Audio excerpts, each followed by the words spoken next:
नमस्कार आदाब, मैं फरीद अख्तर। आप सुन रहे हैं क्राइम स्टोरी। दोस्तों, जनवरी 2014 की घटना है। मुरादाबाद के एक ज़िले मुरेठा में दो व्यक्ति पहुंचते हैं एक गांव में। हाथ में एक बच्ची रहती है और जिसे वो लोग बताते हैं कि ये बिटिया मेरी ख़त्म हो गई है, इसका मृत्यु हो गया है, हम आए थे यहाँ हॉस्पिटल में इलाज कराने और मुझे दफनाना है। पास ही में मुरादाबाद में जो तीर्थकर महावीर मेडिकल कॉलेज है, वहाँ मेरी पत्नी एडमिट है। गांव वालों से सारी चीज़ें जब बताते हैं, बोलते हैं मुझे फड़वे की ज़रूरत है। ये घटना लोग सुन के गाँव वाले भी लोग इकट्ठा हो जाते हैं और कोई कफन लेके आ जाता है और आसपास पड़ोसी भी इकट्ठा हो जाते हैं, कोई फड़वा लेके आ जाता है और गांव के सारे लोग उस दुख में शामिल हो जाते हैं। गांव के बगल में ही एक गंगा नदी बहती थी। दोस्तों, गंगा नदी में उस लड़की जो बच्ची थी 6-7 दिन की करीब थी, उसको लेकर जाते हैं दफनाने के लिए और उसका जब अंतिम संस्कार करने के लिए सब लोग चलते हैं। जहाँ सारे गांव वालों का अंतिम संस्कार होता था, वहीं पे लेकर उस लड़की को जाते हैं। अंतिम संस्कार के लिए जब वहाँ पहुँचते हैं, एक गड्ढा वही नदी के किनारे एक गांव का व्यक्ति खोद देता है। गड्ढा खुद के जब रेडी हो जाता है और उस गड्ढे में जैसे लड़की को लिटाया जाता है, उसे ठंड महसूस होता है, उसके अंदर से रोने की आवाज़ आ जाती है।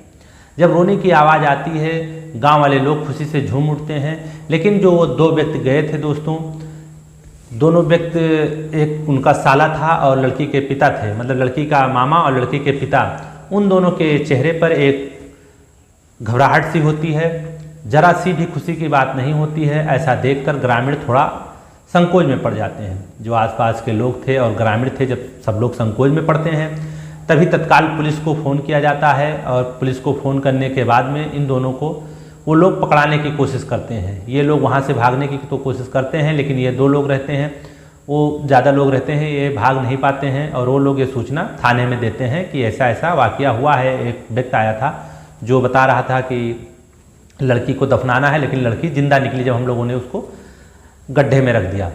ऐसा सुन के तुरंत चौकी प्रभारी जो वहाँ के रहते हैं, वो तुरंत वहाँ पे आनन फानन में आते हैं दोस्तों, और आने के बाद में उन दोनों को लेकर चौकी जाते हैं और वहाँ से फिर आगे इतला करते हैं कि ऐसा ऐसा वाक़या हुआ है। फिर थाना प्रभारी भी वहाँ पे आ जाते हैं। जब थाना प्रभारी आते हैं दोस्तों, उस लड़की को वही medical college Tirthankar Mahaveer medical college में फिर भर्ती करवा देते हैं, क्योंकि वो लड़की बहुत कमज़ोर थी और उसको भर्ती करवाते हैं। इन लोगों से गहन से पूछताछ करने लगते हैं। तो दोस्तों, जब गहन से पूछताछ होता है तो पता लगता है कि एक लड़की का मामा है और एक लड़की का पिता है। डॉक्टरों ने उस बच्ची को देखा तो डॉक्टर लोगों ने पुलिस से बात बताई कि इस बच्ची का जन्म आज से 5-6 दिन पहले इस अस्पताल में हुआ था और हम लोगों ने इसको जिंदा हालत में दिए थे, क्योंकि हमारे यहाँ वेंटिलेटर की कमी थी। तो हम लोगों ने कहा था इसको प्राइवेट में कहीं एडमिट कर दो जब तक ये बहुत कमज़ोर बच्ची है, और ये वहाँ पे एडमिट करने के लिए लेकर गए थे। दोस्तों, जब पुलिस ने राजेश से पूछताछ गहन से करना चालू किया, तब राजेश ने अपनी लड़की को जिंदा दफन करने की पूरी सच्ची कहानी पुलिस अधीक्षक को सुनाई। राजेश दोस्तों उत्तर प्रदेश के बरेली शहर के हाफिजगंज का रहने वाला था। वह मोटरसाइकिल का मैकेनिक था। दोस्तों, उसके पिता ने जब उसकी शादी की तो वो खर्चा बढ़ने के कारण शहर में काम की तलाश करने लगा और फिर वह धीरे धीरे सुनीता को लेकर, जो उसकी शादी जिससे हुई थी, उसे लेकर दूसरी जगह नौकरी के चलते शिफ्ट हुआ। नौकरी ढूंढते ढूंढते दोस्तों वो उत्तरांचल के एक रुद्रपुर शहर में स्थित एक फैक्ट्री थी जहां गाड़ी की चेन स्प्रॉकेट बनती थी, बाइक की। वहां पे उसने अपनी नौकरी ज्वाइन कर ली और उस फैक्ट्री में वह काम करने लगा। उसकी औरत का जब 5-6 महीना हो गया, इलाज चल रहा था, तब तक सब सही था। जब 7वां महीना लगा, अचानक एक दिन पीड़ा बढ़ गई। अचानक जब दर्द बढ़ जाता है तो जहाँ पे वो इलाज कराता था वहाँ से वो डॉक्टर उसे रिफ़र कर देता है कि कहीं शहर में जाकर दिखा लो। तब वो वहाँ से अपनी औरत को लेकर 7वें महीने में दर्द अधिक होने के कारण वो औरत को लेकर मुरादाबाद के उसी हॉस्पिटल में लेकर जाते हैं, तीर्थकर महावीर मेडिकल कॉलेज में दोस्तों, और पत्नी को वहाँ पे वो एडमिट करा देते हैं। उनकी पत्नी को 7वें महीने में वहाँ पे जब बच्चा हो जाता है ऑपरेशन से, तो लड़की काफ़ी कमज़ोर रहती है। लड़की कमज़ोर रहती है, लेकिन वहाँ आईसीयू में रखने की व्यवस्था नहीं रहती है, क्योंकि वहाँ से पहले जितने भी आईसीयू और वेंटिलेटर थे वो पहले से फुल थे। तो लड़की को वहाँ के डॉक्टर बोलते हैं किसी प्राइवेट अस्पताल में इनको भर्ती करा दो, लड़की काफ़ी नाजुक है। लेकिन लड़की जब पैदा होती है, उस लड़की को अगल बगल वाले जब देखते हैं तो कहते हैं कि लड़की बहुत कमज़ोर है, बचेगी नहीं।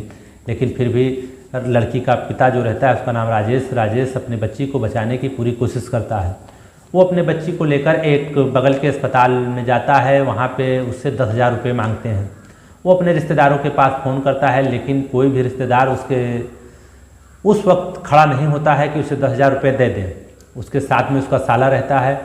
तब दोनों लोग ये डिसाइड करते हैं कि पैसा नहीं मिल रहा है और लड़की नहीं बचेगी, लोग कह रहे हैं। दिमाग में बात गूंजने लगी, तो दोनों ने मिलकर फैसला किया कि लड़की को ना हो, चलो हम लोग इसको ज़िंदा ही दफना दें, क्योंकि दोनों में कोई भी उसका गला दबाने को तैयार नहीं हुआ, अपने हाथों से कत्ल करने के लिए तैयार नहीं हुआ।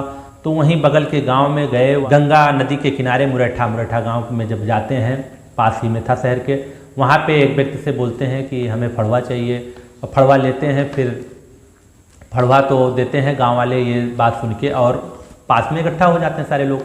इकट्ठा होने के बाद में आसपास के लोग भी जाके कफन भी ले आते हैं दोस्तों, और लड़की को पूरा दफनाने का तैयारी कर लेते हैं। एक गड्ढा भी जहाँ पे गांव वालों का अंतिम संस्कार होता था नदी पे, वहीं पे एक गड्ढा जब रेत में खोदते हैं कि लड़की को यहीं पे दफन कर दिया जाएगा। लड़की भी वहाँ पे लेकर पहुँच गए। गांव के कई लोग इकट्ठा हो गए। घटना सुन के आस पड़ोस के भी लोग वहाँ पे आ गए। आने के बाद में जब उसको उसमें रेत में लिटाए, बालू ठंड था, इससे लड़की थोड़ा कुनमुनाती, आवाज़ रोने की आई। तब गाँव वालों को ये बात शक हुआ, तभी पुलिस को फ़ोन करके इन दोनों को पकड़ा दिया था। पुलिस से सारा मामला जब बताते हैं कि ऐसा ऐसा हुआ, मैं मारना अपनी लड़की को नहीं चाहता था, लेकिन ये लोगों ने कहा कि नहीं बचेगी लड़की। तो वहाँ पे एडमिट जब पुलिस ले जाती है, आईसीयू में लड़की को भर्ती करा देती है, तो लड़की 6-7 दिन जिंदा रहती है। उसके बाद फिर वहाँ ख़त्म हो जाती है। लेकिन सुनीता को ये बात नहीं पता था कि हमारे पति ने ऐसा ऐसा किया है। पति जेल चले जाते हैं। इन दोनों लोगों ने प्लान बनाया था कि लड़की को मार कर हम लोग सुनीता से बता देंगे कि वो पैदा हुई थी और मर गई थी। दोस्तों वैसे बता दें कि राजेश अपनी बेटी की हत्या करने के नीयत से नहीं था। अगर हत्या करने के नीयत से होता तो वो मेडिकल कॉलेज लेकर नहीं आता। दोस्तों जब वो मेडिकल कॉलेज लेकर गया और फिर मेडिकल कॉलेज के डॉक्टर ने जब उससे बताया कि हाँ बेटी को बचाने के लिए ऐसे ऐसे करना है, तो बहुत वो घूमा फिरा, लेकिन दोस्तों मजबूरी का नाम क्या क्या ना करा दें, तो वो मजबूरी में दोस्तों लेकर चला गया। गुमराह हो गया लोगों की बातें सुन के, और रुपया ना मिला। कई लोगों रिश्तेदारों के पास फ़ोन भी किया तो लोगों ने उससे मुंह मोड़ लिया, पैसा देने से इनकार हो गए। ऐसे में उसका कोई दिमाग काम नहीं करने लगा। जब वह लोगों के पास फ़ोन किया, लोगों से मदद मांगी, लेकिन कोई भी रिश्तेदार उसके मदद पर खड़े नहीं हुआ। वह निराश और हताहत हो चुका था। जब इसी में उसने यह कदम उठाया था। अस्पताल के वार्ड में मरीजों के जमींदारों ने बच्ची के बारे में गलत धारणाएं, जैसे राजेश के जो दिमाग में, इन्हीं धारणाओं ने उसे यमराज बनाने के लिए मजबूर कर दिया। इन्हीं बातों ने उसकी संवेदनशीलता को हल लिया था। कहते हैं कि माँ का दूसरा रूप मामा होता है, लेकिन उस समय दिनेश का दिल भी नहीं पसीजा। जो लड़की का मामा था दोस्तों, वो दिनेश था, उसका भी दिल नहीं पसीजा, वह भी कंस मामा बन गया था। पिता से यमराज बनने की हालत राजेश के सामने चाहे जो भी रहे, लेकिन इसमें अकेला वही दोषी नहीं है। इसमें दोष उन लोगों का भी है जिन्होंने उसे इस रास्ते पर जाने के लिए मजबूर किया। वह इतना संवेदनहीन हो गया कि जीवित बेटी को कब्र में रखते समय उसके हाथ तक नहीं कांपे। दोस्तों लगातार बेटियों पर खतरा बढ़ता जा रहा है। बेटी की चाहत में तमाम लोग उन्हें कोख में ही खत्म कर देते हैं। हम भले ही 21वीं सदी में पहुंचने की बात कर रहे हैं, लेकिन सोच अभी भी वही पुरानी है। भ्रूण हत्याओं में कमी नहीं आ रही है। इसका उदाहरण है कि जहां सन 1990 में प्रति 1000 पुरुषों के अनुपात में 906 लड़कियां हुआ करती थी, जैसे 1000 मर्द हैं तो 906 औरतें हुआ करती थी। सन 2005 में इतने ही पुरुषों के अनुपात केवल 836 महिलाएं रह गई थी। दोस्तों सन 2005 की जब जनगणना की गई तो 1000 पुरुष थे, 936 महिलाएं रह गई थी। बात 2014 की करें तब यह आंकड़ा 1000 पुरुष पर 940 औरतें हुई थी। कुछ सन 2005 से और 14 के बीच में सुधार हुआ था 9 सालों में दोस्तों, जो कि आंकड़ा बढ़ के 1000 पुरुष और 940 औरतें स्त्रियां थी। कह सकते हैं लोगों में काफ़ी हद तक जागरूकता आई है और भ्रूण हत्याओं का ग्राफ गिरा हुआ है। दोस्तों खुशी की बात है, लेकिन इस मामले को देखकर लगता है कि अभी भी बहुत सारे पुरुषों की दोस्तों सोच नहीं बदली है। तो आप लोगों से यही हमारा रिक्वेस्ट है कि लड़कियां लड़कों के बराबर होती हैं, और उसका उदाहरण कई सारे आप लोग देखते होंगे। जैसे शिवानी कुमारी हैं, कानपुर के आगे का एक ज़िला है, वहाँ की रहने वाली शिवानी कुमारी, उनका देख सकते हैं आप, एक बहुत गरीब परिवार से थी। तो बहुत सारी लड़कियां हैं दोस्तों जो अपने घर का बोझ उठा रही हैं। आप लोग ऐसी गलत भावना में ना पलें। लड़की को लड़के से ज़्यादा ध्यान दें और वो लड़कों से ज़्यादा कर गुजरती हैं, तो अपने हाथों से ऐसा कर्म ना करें। आप लोग हमारे चैनल पे बने रहिए।